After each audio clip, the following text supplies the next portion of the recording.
ಸ್ನೇಹಿತರೆ, ಮೀಡಿಯಾ ಮಾಸ್ಟರ್ಸ್ಗೆ ಸ್ವಾಗತ ಸುಸ್ವಾಗತ. ಗೆಳೆಯರೆ, ಟ್ರಂಪ್ ಅಧಿಕಾರಕ್ಕೆ ಬಂದು ಇನ್ನೂ 15 ದಿನಗಳು ಕಳೆದಿಲ್ಲ. ಅಷ್ಟರಲ್ಲಾಗಲೇ ಅಮೆರಿಕದ ಸೈನ್ಯ ತನ್ನ ಕೆಲಸವನ್ನು ಆರಂಭ ಮಾಡಿದೆ.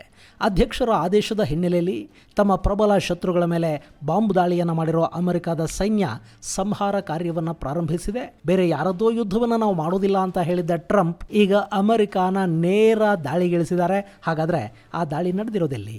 ಅವರ ವಿರುದ್ಧ ಅಮೆರಿಕಾಗೆ ಯಾಕೆ ಅಷ್ಟೊಂದು ದ್ವೇಷ? ಇಷ್ಟಕ್ಕೂ ದಾಳಿಗೀಡಾಗ್ತಾ ಇರೋದು ಯಾರು ಅನ್ನೋದ್ರ ಬಗ್ಗೆ ಒಂದಷ್ಟು ಮಾಹಿತಿಯನ್ನು ನಾವಿಲ್ಲಿ ನೋಡೋಣ.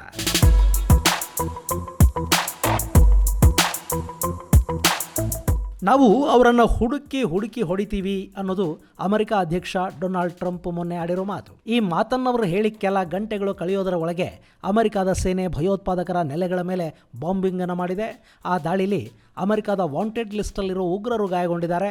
ಅವರ ನೆಲೆಗಳನ್ನು ನಾಶ ಮಾಡೋದರಲ್ಲಿ ಯಶಸ್ವಿಯಾಗಿರುವ ಅಮೆರಿಕ ಸೇನೆ ಉಗ್ರರಿಗಾಗಿ ಹುಡುಕಾಟವನ್ನು ನಡೆಸಿದೆ. ಆ ದಾಳಿಯಲ್ಲಾಗಿರೋ ಭಯೋತ್ಪಾದಕರ ಸಾವಿನ ಬಗ್ಗೆ ಇನ್ನೂ ಸ್ಪಷ್ಟ ಮಾಹಿತಿ ಹೊರಬಿದ್ದಿಲ್ಲ.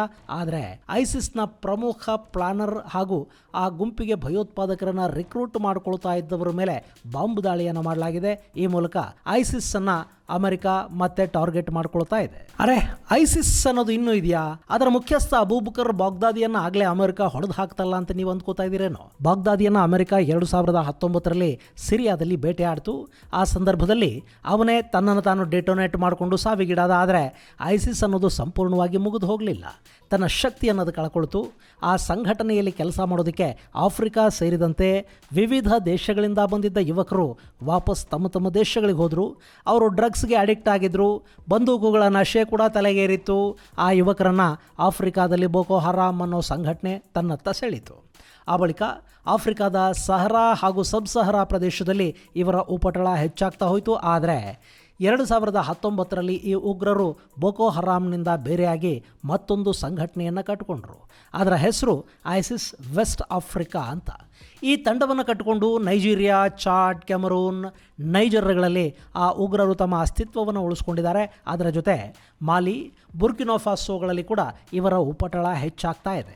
ಇನ್ನು ಸೊಮಾಲಿಯಾದಲ್ಲಂತೂ ಅವರ ಕಥೆನ ಹೇಳೋದೇ ಬೇಡ.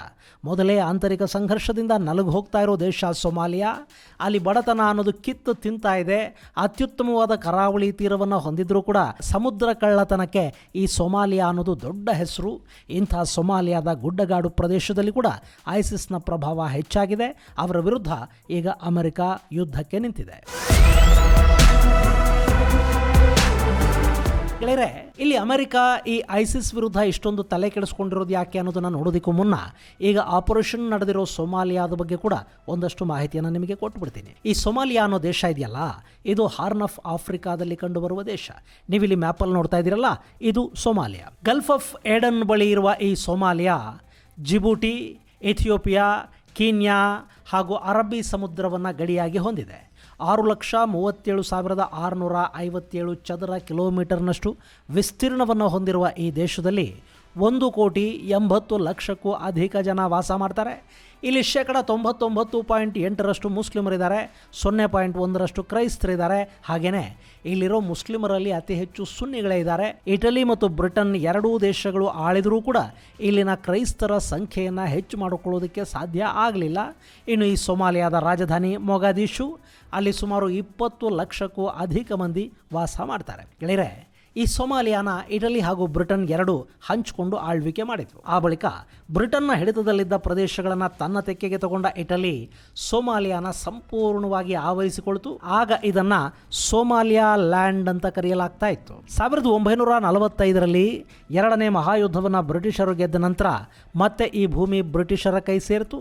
1960ರ ಜುಲೈ 1ನೇ ತಾರೀಕು ಸ್ವಾತಂತ್ರ್ಯವನ್ನು ಪಡ್ಕೊಂಡ ಸೊಮಾಲಿಯಾ ರಿಪಬ್ಲಿಕ್ ಅಂತ ಗುರುತಿಸ್ಕೊಳ್ತು. ಹೀಗೆ ಬ್ರಿಟಿಷರಿಂದ ಸ್ವಾತಂತ್ರ್ಯವನ್ನು ಪಡೆದ ನಂತರ ಬಹಳಷ್ಟು ಆಫ್ರಿಕಾದ ದೇಶಗಳಲ್ಲಾದಂತೆ ಇಲ್ಲಿ ಕೂಡ ನಾಗರಿಕ ದಂಗೆಗಳಾದವು. 1969ರ ಹೊತ್ತಿಗೆ ಅಲ್ಲಿನ ಪ್ರಜಾಪ್ರಭುತ್ವ ಸರ್ಕಾರ ಬಿದ್ದೋಗಿ ಅಲ್ಲಿ ಸೊಮಾಲಿಯಾ ಡೆಮೊಕ್ರೆಟಿಕ್ ರಿಪಬ್ಲಿಕ್ ತಲೆ ಎತ್ತಿತು. ಅಲ್ಲಿ ಸೋಷಿಯಲಿಸಮ್ ಶುರುವಾಯಿತು. 1991ರವರೆಗೆ ಅಂದರೆ ಸೋವಿಯತ್ ಯೂನಿಯನ್ ಒಡೆದು ಹೋಗೋವರೆಗೆ ಸೊಮಾಲಿಯಾದಲ್ಲಿ ಇದೇ ಡೆಮೊಕ್ರೆಟಿಕ್ ರಿಪಬ್ಲಿಕ್ಕೇ ಇತ್ತು. ಈ ಸಂದರ್ಭದಲ್ಲಿ ಸರ್ಕಾರದ ವಿರುದ್ಧ ದನಿ ಎತ್ತಿದವರನ್ನು ಅಲ್ಲಿನ ಸರ್ಕಾರ ನಿರ್ದಯವಾಗಿ ಶಿಕ್ಷಿಸಿತು. ಇದೇ ದಿನಗಳಲ್ಲೇ 1981ರಲ್ಲಿ ಸೊಮಾಲಿಯಾ ನ್ಯಾಷನಲ್ ಮೂವ್ಮೆಂಟ್ ಕೂಡ ಸ್ಟಾರ್ಟ್ ಆಯಿತು. ಮಿಲಿಟರಿ ಸರ್ಕಾರದ ವಿರುದ್ಧ ಹೋರಾಟಗಳು ಆರಂಭಗೊಂಡವು. ಸೊಮಾಲಿಯಾ ಪ್ರದೇಶದಲ್ಲಿದ್ದ ಐಸಾಕ್ ಅನ್ನೋ ಜನಾಂಗ 1981ರಲ್ಲಿ ಅಲ್ಲಿನ ಮಿಲಿಟರಿ ಸರ್ವಾಧಿಕಾರಿ ಜನರಲ್ ಮೊಹಮ್ಮದ್ ಸೈಯದ್ ಬರ್ರೆ ವಿರುದ್ಧ ತಿರುಗಿ ಬಿದ್ದರು. ಹೀಗಾಗಿ ಸೈಯದ್ ಅವರನ್ನು ಬಗ್ಗು ಬಡಿಯೋದಕ್ಕೆ ಸೇನೆಗೆ ಆದೇಶವನ್ನು ಕೊಟ್ಟ. ಅದರ ಫಲವೇ 1987ರಿಂದ 89ರವರೆಗೆ ಸೊಮಾಲಿಯಾದಲ್ಲಿ ಐಸಾಕ್ ಜನರ ಮಾರಣ ಹೋಮ ನಡೆದು ಹೋಯಿತು.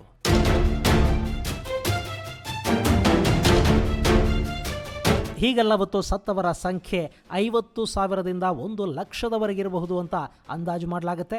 ಆ ಜನರ ಪ್ರಾಣಾರ್ಪಣೆ ಅಲ್ಲಿ ವ್ಯರ್ಥವಾಗಲಿಲ್ಲ. ಸೈಯದ್ನ ಅವಧಿ 1991ರಲ್ಲಿ ಕೊನೆಗೊಳ್ತು. ಆ ನಂತರ ಸೊಮಾಲಿಯಾ ನಾಗರಿಕ ಸಂಘರ್ಷಕ್ಕೆ ತುತ್ತಾಯಿತು. 1991ರಿಂದ 2005ರವರೆಗೆ ನಡೆದ ಆ ಸಂಘರ್ಷದಲ್ಲಿ ಎಷ್ಟು ಜನ ಸಾವನ್ನಪ್ಪಿದ್ರು ಅನ್ನೋದನ್ನ ಲೆಕ್ಕ ಇಟ್ಟವರೇ ಇಲ್ಲ. ಅದು ಇವತ್ತಿಗೂ ಮುಂದುವರಿತಲೇ ಇದೆ. ಸೊಮಾಲಿಯಾದ ಸದ್ಯದ ಪರಿಸ್ಥಿತಿ ಹೇಗಿದೆ ಅಂದರೆ, ಅಲ್ಲಿನ ಹೆಚ್ಚು ಭಾಗವನ್ನು ಅಧಿಕೃತ ಸರ್ಕಾರ ಆಳ್ತಾ ಇದ್ರೂ ಕೂಡ ಅಲ್ಲಿನ ಸಾಕಷ್ಟು ಪ್ರದೇಶಗಳು ಭಯೋತ್ಪಾದಕರ ಹಿಡಿತದಲ್ಲಿವೆ. ನೀವಿಲ್ಲಿ ಮ್ಯಾಪಲ್ಲಿ ನೋಡ್ತಾ ಇದ್ದೀರಲ್ಲ, ಇದು ಸೊಮಾಲಿಯಾದ ಸದ್ಯದ ಪರಿಸ್ಥಿತಿ. ಇಲ್ಲಿ ಗುಲಾಬಿ ಬಣ್ಣದಲ್ಲಿರೋ ಪ್ರದೇಶ ಇದೆಯಲ್ಲ, ಇದೆಲ್ಲ ಸೊಮಾಲಿಯಾ ಸರ್ಕಾರದ ಹಿಡಿತದಲ್ಲಿದೆ. ಹಾಗೆಯೇ ಹಳದಿ ಬಣ್ಣದಲ್ಲಿರೋ ಪ್ರದೇಶವನ್ನು ಸೊಮಾಲಿ ಲ್ಯಾಂಡ್ನ ಹೋರಾಟಗಾರರು ತಮ್ಮ ಹಿಡಿತದಲ್ಲಿಟ್ಟುಕೊಂಡಿದ್ದಾರೆ. ಇದು ಈಗಾಗಲೇ ಪ್ರತ್ಯೇಕ ನೆಲ ಅಂತ ಗುರುತಿಸ್ಕೊಳ್ತಾ ಇದೆ. ಇನ್ನು ಸಾಕಷ್ಟು ಕಡೆಗಳಲ್ಲಿ ಸಿಮೆಂಟ್ ಬಣ್ಣದಲ್ಲಿನ ಪ್ರದೇಶಗಳು ನಮಗೆ ಕಾಣ್ತಾ ಇವೆ ಅಲ್ವಾ. ಇವೆಲ್ಲ ಅಲ್ ಶಬಾಬ್ ಹಾಗೂ ಅದರ ಮಿತ್ರಕೂಟಗಳ ಕೈಯಲ್ಲಿವೆ.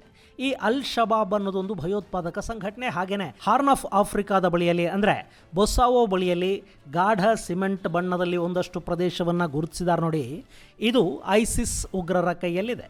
ಅಂದರೆ ಒಂದು ಸೊಮಾಲಿಯಾ 4 ಆಡಳಿತಗಳು ಅನ್ನೋ ಪರಿಸ್ಥಿತಿಯಲ್ಲಿದೆ. ಹೀಗಿರುವಾಗ ಅಲ್ಲಿ ಭಯೋತ್ಪಾದಕರು ತಮ್ಮ ಬೇರುಗಳನ್ನು ಬಲಪಡಿಸಿಕೊಳ್ಳದೇ ಇರ್ತಾರೆಯೇ? ಹೀಗಾಗಿನೇ ಈ ಸೊಮಾಲಿಯಾದ ಮೇಲೀಗ ಅಮೆರಿಕದ ಕಣ್ಣು ನೆಟ್ಟಿದೆ. ಅಮೆರಿಕ ಸೊಮಾಲಿಯಾದಲ್ಲಿನ ಐಸಿಸ್ ಉಗ್ರರ ವಿರುದ್ಧ ಸಮರವನ್ನು ಸಾರ್ತಾ ಇದೆ.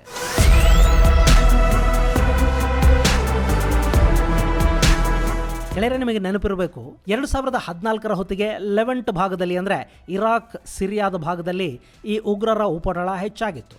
ಅವರು 7ನೇ ಶತಮಾನದ ಶರಿಯಾ ಆಡಳಿತವನ್ನು ತರುವುದಕ್ಕೆ ಪ್ರಯತ್ನ ಪಟ್ಟರು. ಅವರ ಅಬ್ಬರಾವತ್ ಹೇಗಿತ್ತು ಅಂದರೆ, ಸಾಕಷ್ಟು ಕಡೆಗಳಲ್ಲಿ ಸೇನೆಯೇ ಅವರನ್ನು ಎದುರಿಸೋದಕ್ಕೆ ಸಾಧ್ಯ ಆಗ್ತಿರಲಿಲ್ಲ. ಹೀಗಾಗಿ ಅಲ್ಲಿ ಫ್ರಾನ್ಸ್, ಅಮೆರಿಕ, ಟರ್ಕಿ, ರಷ್ಯಾದ ಸೈನ್ಯಗಳು ಬಂದವು. ಭಯೋತ್ಪಾದಕರ ವಿರುದ್ಧದ ಹೋರಾಟವನ್ನು ಆರಂಭ ಮಾಡಿದವು. ಅದು 2017ರ ಕೊನೆಯ ಹೊತ್ತಿಗೆ ಅಮೆರಿಕ ಅಬೂಬಕರ್ ಅಲ್ ಬಾಗ್ದಾದಿಯನ್ನು ಹೊಡೆದು ಹಾಕಬೇಕು ಅಂದ್ಕೊಳ್ತು. ಆದರೆ ಅದು ಸಾಧ್ಯ ಆಗಿದ್ದು 2019ರಲ್ಲಿ. ಆ ಬಳಿಕ ಐಸಿಸ್ ಆಫ್ರಿಕಾದ ಪ್ರದೇಶಗಳಿಗೆ ಬಂತು. ಆದರೆ ಅಮೆರಿಕಕ್ಕೆ ಮಾತ್ರ ಸಮಸ್ಯೆ ತಪ್ಪಲಿಲ್ಲ. ಐಸಿಸ್ ಅಮೆರಿಕದ ವಿರುದ್ಧ ಕಿಡಿಕಾರ್ತಾ ಇತ್ತು. ಅಷ್ಟೇ ಅಲ್ಲದೆ ಅಮೆರಿಕದ ವಿರುದ್ಧ, ಅವರ ಜೊತೆಗಾರರ ವಿರುದ್ಧ ದಾಳಿಗಳನ್ನು ಮಾಡೋದಕ್ಕೆ ಕೂಡ ಈ ಸಂಘಟನೆ ಸಂಚನ್ನು ರೂಪಿಸ್ತಾ ಹೋಯಿತು. ಇತ್ತೀಚೆಗೆ ಅಮೆರಿಕ ವಿರುದ್ಧ ಐಸಿಸ್ನ ದಾಳಿಗಳು ತೀವ್ರವಾಗ್ತಾ ಹೋದವಾದರೂ ಬಿಡೆನ್ ಸರ್ಕಾರ ಈ ವಿಷಯವನ್ನು ಸೀರಿಯಸ್ ಆಗಿ ತಗೊಂಡಿರಲಿಲ್ಲ. ಆದರೆ ಟ್ರಂಪ್ ಬಂದ ನಂತರ ಅಲ್ಲಿ ಪರಿಸ್ಥಿತಿ ಬದಲಾಗಿದೆ. ಟ್ರಂಪ್ ಸೊಮಾಲಿಯಾದಲ್ಲಿನ ಐಸಿಸ್ ಕ್ಯಾಂಪುಗಳನ್ನು ನಾಶ ಮಾಡೋದಕ್ಕೆ ಆದೇಶವನ್ನು ಕೊಟ್ಟಿದ್ದಾರೆ. ಆ ಬಳಿಕ ಅಮೆರಿಕದ ವಾಯುಪಡೆ ಆ ಉಗ್ರರು ಅವಿತಿದ್ದ ನೆಲೆಗಳ ಮೇಲೆ ಬಾಂಬ್ ದಾಳಿಯನ್ನು ಮಾಡಿದೆ.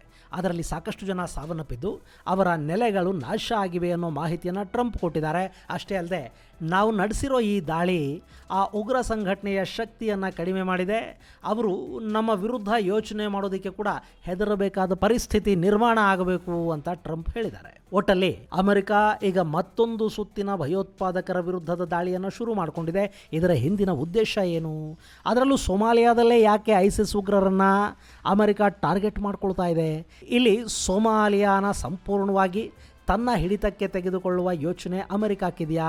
ಹಾಗೇನಾದರೂ ಮಾಡಿದರೆ ಕೆಂಪು ಸಮುದ್ರದ ಮೇಲೆ ಅಮೆರಿಕದ ಹಿಡಿತ ಹೆಚ್ಚಾಗುತ್ತೆ. ಸದ್ಯಕ್ಕೆ ಜಿಬೂಟಿಯಲ್ಲಿ ಅಮೆರಿಕದ ನೆಲೆ ಇದೆ, ಆದರೆ ಅಲ್ಲಿ ಚೈನಾ ಕೂಡ ಇದೆ. ಜಿಬೂಟಿ ಅನ್ನೋದು ನಾನಾ ದೇಶಗಳಿಗೆ ಸೇನಾ ನೆಲೆಗಳನ್ನು ಮಾಡಿಕೊಳ್ಳೋದಕ್ಕೆ ತನ್ನ ದೇಶವನ್ನು ಬಾಡಿಗೆಗೆ ಕೊಟ್ಟಿದೆ. ಸೊ ಇಲ್ಲಿ ಕೆಂಪು ಸಮುದ್ರದ ಬಾಯಲ್ಲಿ ಅಂದರೆ ಗಲ್ಫ್ ಆಫ್ ಏಡನ್ನಲ್ಲಿ ಅಮೆರಿಕ ಕೂತ್ರೆ ಯಮನ್ನಲ್ಲಿ ಹೌತಿಗಳನ್ನು ಮಟ್ಟ ಹಾಕೋದಕ್ಕೆ ಕೂಡ ಸಾಧ್ಯ ಆಗುತ್ತೆ. ಹಾಗೆ ಇತ್ತೀಚೆಗೆ ಸೊಮಾಲಿಯಾದಲ್ಲಿ ಕೂಡ ಚೈನಾ ತನ್ನ ಬೇರುಗಳನ್ನು ಗಟ್ಟಿ ಮಾಡಿಕೊಳ್ಳೋ ಪ್ರಯತ್ನವನ್ನು ಮಾಡ್ತಾ ಇದೆ. ಸೊಮಾಲಿಯಾದ ಅಧ್ಯಕ್ಷರನ್ನು ಕಳೆದ ವರ್ಷ ಸೆಪ್ಟೆಂಬರಲ್ಲಿ ಚೈನಾ ಅಧ್ಯಕ್ಷ ಶಿ ಜಿನ್ಪಿಂಗ್ ಭೇಟಿ ಮಾಡಿದ್ದಾರೆ. ಇದೆಲ್ಲವನ್ನು ಗಮನದಲ್ಲಿಟ್ಟುಕೊಂಡೇ ಅಮೆರಿಕ ಸೊಮಾಲಿಯಾ ಮೇಲಿನ ತನ್ನ ಹಿಡಿತವನ್ನು ಗಟ್ಟಿಗೊಳಿಸುವ ಪ್ರಯತ್ನವನ್ನು ಮಾಡ್ತಾ ಇದ್ದಾಗಿದೆ.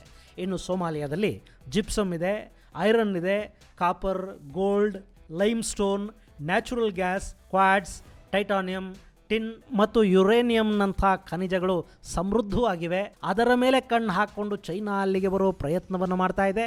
ಈ ಹಿಂದೆ ಸೋಮಾಲಿಯಾದ ಮೇಲೆ ಸೋವಿಯತ್ ರಷ್ಯಾದ ಪ್ರಭಾವ ಹೆಚ್ಚಾಗಿದ್ದ ದಿನಗಳಲ್ಲೇ ಅಮೆರಿಕ ಇಲ್ಲಿ ತನ್ನ ಪ್ರಭಾವವನ್ನು ಹೆಚ್ಚು ಮಾಡಿಕೊಳ್ಳೋ ಹಪಹಪಿಗೆ ಬಿತ್ತು. ಈಗ ಅಲ್ಲಿಗೆ ಚೈನಾ ಬರ್ತಾ ಇದೆ. ಹೀಗಾಗಿ ಮತ್ತೆ ಅಮೆರಿಕ ಸೋಮಾಲಿಯಾದ ಮೇಲೆ ಕಣ್ಣು ಹಾಕಿದರೆ ಆಶ್ಚರ್ಯ ಪಡಬೇಕಾದ ಅಗತ್ಯ ಇಲ್ಲ. ಇನ್ನು ಇಲ್ಲಿ ಐಸಿಸ್ ಇದ್ದರೆ ನಾಳೆ ಇಲ್ಲಿನ ಸಮುದ್ರ ಮಾರ್ಗಕ್ಕೆ ಕೂಡ ಅದು ಕಂಟಕವಾಗಿ ಬದಲಾಗೋ ಸಾಧ್ಯತೆ ಇರುತ್ತೆ. ಹೀಗಾಗಿ ಐಸಿಸನ್ನು ನಾಶ ಮಾಡಿ ಸೋಮಾಲಿಯಾಗೆ ಬಂದು ಕೂರುವ ಪ್ರಯತ್ನವನ್ನು ಅಮೆರಿಕ ಮಾಡ್ತಾ ಇದ್ದಾರಾ ಅನ್ನೋ ಪ್ರಶ್ನೆ ಕೂಡ ಇಲ್ಲಿದೆ. ಇದು ಗೆಳೆಯರೆ, ಅಮೆರಿಕ ಸೋಮಾಲಿಯಾದಲ್ಲಿನ ಉಗ್ರರ ಮೇಲೆ ದಾಳಿ ನಡೆಸಿರೋದರ ಕುರಿತಾದ ಒಂದಷ್ಟು ಮಾಹಿತಿ. ಮುಂದಿನ ಸಂಚಿಕೆಯಲ್ಲಿ ಮತ್ತಷ್ಟು ವಿಶೇಷಗಳ ಜೊತೆ ಮತ್ತೆ ಭೇಟಿಯಾಗೋಣ. ಅಲ್ಲಿವರೆಗೆ ಜೈ ಹಿಂದ್, ಜೈ ಕರ್ನಾಟಕ.